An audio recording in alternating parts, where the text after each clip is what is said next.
Hi everyone, and a very warm welcome to my YouTube channel. My name is Lucy Ntue. I'm a certified fundraising executive and a proposal development consultant. And here we talk about fundraising. I have a mission, and my mission is to equip you with the resources and the skills that you need so that you can secure funding and have greater impact in your work. For those who are new here, a very warm welcome to this channel.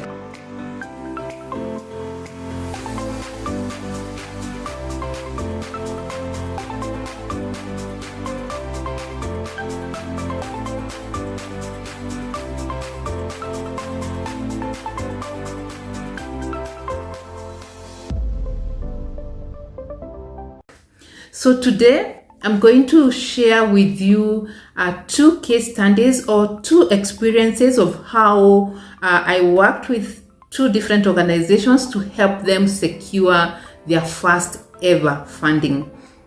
So I'll start with an organization called Christian Partnership on AIDS in Kenya. It's a network organization. It's an organization that actually introduced me to the world of fundraising.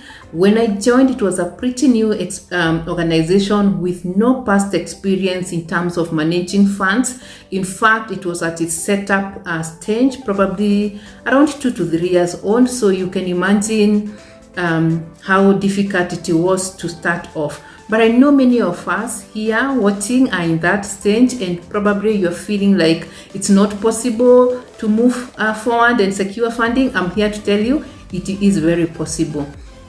So with such kind of an organization, what strategy did we use? Like I shared in my book, if you've read my book, my first strategy was to write proposals. So I wrote so many proposals. I burnt the midnight oil like many of you are burning here. I was out there looking for all opportunities, in the websites, looking for any call for proposals, and I would just respond. And some of these proposals were going out to very big shots. And of course, I would float CPAC at this particular point as the prime organization. And actually, in many cases, it was just CPAC without any, like partnerships. So of course, that approach did not work. So what was the strategy that worked? The strategy that actually worked was taking the approach of partnership. And I realized we were a very rich organization. There was a total of 7 organizations, and all these organizations had experiences and past experiences with donors. And so it was a very rich resource that I did not realize at that particular time. But after I realized that the approach to building the network was to work with the resources that I had, was to actually tap into or leverage on the resources I had, and we completely changed the strategy. And the strategy here now, moving forward, was working in partnership with these organizations. Actually, along the way, I came across a call for proposal, and this particular time, we floated one of the partner organizations or one of the membership organizations to take lead as the lead organization with CPAC and other members sub-grantee. It was a huge call actually by USAID Kenya. And leveraging on the experience of the different partners, we were able to write a proposal that was actually successful and that was funded. And this is actually what motivated me to actually to pursue my work in, as a grant proposal writer, if I may put it that way. But the key thing that I want us to learn today is what were the factors that contributed to the success of this organization? What helped them to get funding for the very first time? What helped them was actually working in partnership with other organizations. It was leveraging the power of networking, working together, partnerships, and supporting one another and leveraging on each other's experiences. And my advice to you, if you are new, is to look around your network, look around and see like-minded organizations, reach out to them, work together, whether it's in responding to a call for proposal, whether it is doing an event together, whatever it is, think about how you can work in partnership with other organizations. And I hope with that we learned something.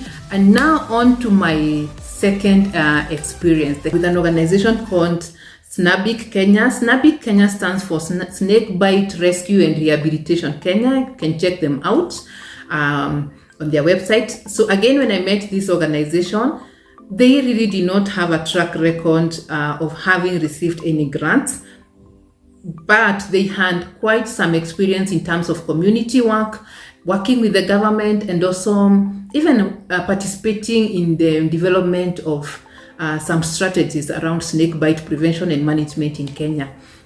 So when the director called me, she had come across this call for proposal. The call for proposal was by, I think, WHO in partnership with other organizations, and they were looking for researchers in the global south.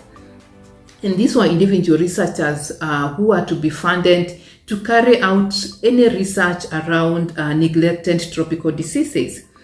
And when we were thinking through how we would position ourselves, because you have to think through what is unique about you, what are you bringing across. And when we were brainstorming with them, and we had to really think, if you are going to respond to this call for proposal, how do we position ourselves? How do we strategically position ourselves to ensure that we get this funding, or to increase our chances of funding? And the challenge with this was that we had any past relationship with the donor or the funder. We had no experience in terms of managing resources. But then again, we knew this is a call for individual researchers, and it was targeting many researchers. So the competition was not extremely stiff, and we knew chances are they were going to be looking for new entrants, to be funded to do this work.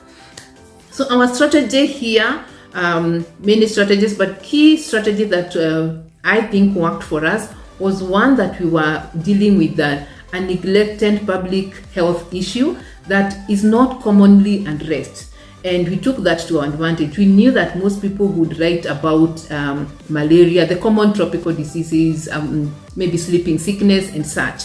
And so for us, it was about taking this opportunity to bring awareness around an issue of public health concern, snake bites, that is not commonly considered a tropical disease. In fact, it was around that time that there was a bit of advocacy to increase awareness around snake bites. And I think WHO at that particular time and even added it to be one among the tropical issues of concern. So with that in mind, we went ahead and floated our proposal. But also another key factor, another success factor or strategy that we used was to make sure that we went as a team. And I remember telling the director, yes, you have a lot of experience in the snake bite area, but then we want to work in collaboration with other researchers if you want to have a strong proposal. And so the teamwork, we brought in different people, different researchers with different experiences. Some, of course, we were looking at having a very robust methodology in terms of research, so that you're not just doing, the basic research methodologies. So it was a lot of thinking, and yet it was for a small grant. But I remember telling the team, if you really want to be considered, then we have to, go an extra mile. So without much ado, of course, we were successful in this particular grant. But for me, as always, the key factor and what I want to share with you, what I believe contributed a lot to the success of this particular grant are two things. One, collaboration. Collaboration here in terms of working very, with different researchers and fronting a very strong team to do the actual work. That actually, I think, really worked well for us. Number two was the collaboration again with the government. We really showed a lot of collaboration with the government in the past.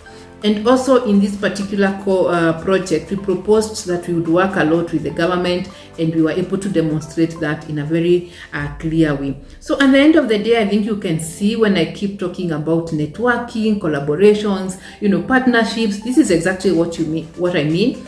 It will eventually come to work to your advantage.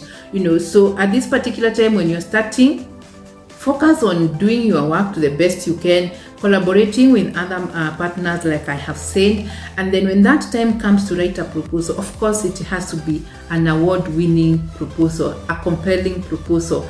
But by itself, the compelling proposal will not work if you do not have these partnerships and this networking. You do not leverage on all that. So it's a whole package. In other words, that is what I mean. It's a whole package of things.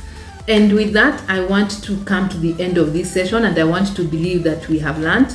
So before I end, I want to really thank you, really genuinely thank you from the bottom of my heart for supporting my work, and also kindly request you to subscribe to my channel if you have not, and also to hit the notification button so that whenever we release a new video, you can get an alert and make sure that you do not miss. So thank you very much. But I also want to request you, one last request is kindly let's keep this group vibrant. Comment, share with us your experiences. How did you get your first funding? I would really love to hear from you. Let's share so that we can encourage each other. And also, if you have a question, a particular question that you'd want me to address, kindly feel free to share. Lastly, I have a gift for you. I have been working on a simple practical template that startup and mid-sized organizations can use to plan their strategies. All these strategies that I keep talking about, networking, partnerships, relationship building, how do they fit in? How do I put them in a plan? And so what we have done is to put together a fundraising plan template. Trust me, it's very simple, it's very easy to use, and the good thing is also available for free. You just need to click on a link below and kindly download your fundraising plan, and I believe it's going to be a tool that will help you to organize your thoughts. And as always, if you need further support from us, we are always available. So thank you so much, and have yourselves a good day. Thank you.